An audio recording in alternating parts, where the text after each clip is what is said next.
In our first story, the State Interest and Governance Authority, Siga, has identified procurement irregularities, misappropriation and risk management as some of the causes of infractions and malfeasance raised in the 2021 audit report. To this effect, an investigation was conducted and a joint report by Siga and the Audit Service on the causes, solutions and recommendations has been presented to the government. The Director General of Siga, Mr. Edward Boateng, said the report calls for a high degree of commitment to the recommendations stated.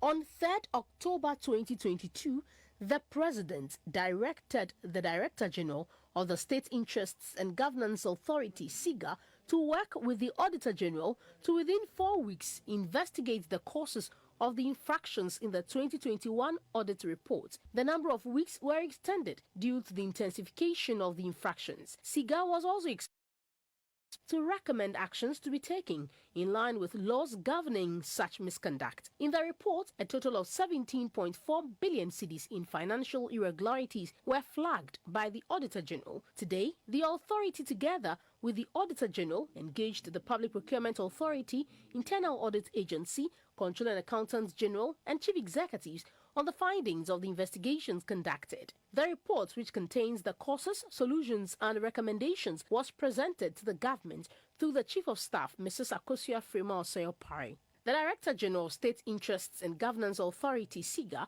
Mr. Edward Boateng, said the various SOEs which fail to comply with the recommendations will face sanctions. A lot of the issues that were in the 2021 audit report were issues that were in 3, 4, 5 years, sometimes some going as far back as 10 years or more. The challenge is if these issues are not resolved, they will keep appearing in your audit report, and which gives us a false sense of impression that people are misappropriating money when in actual fact they are not. There were some of these CEOs who came to us and for the first time they were reading their own audit reports.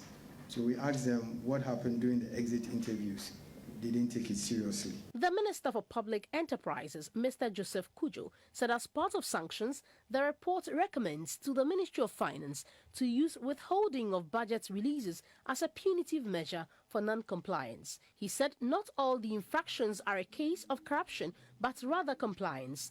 The Chief of Staff, Mrs. Akosua Frema-Osei-Opare, said the government expects all SOEs to collaborate with Siga and the Office of the Auditor General to urgently clear the backlog accounts before the year ends. Keep an updated asset register and land title registrations at all times. I also urge you to develop the asset revaluation policies and subsequently implement them to meet best accounting practices.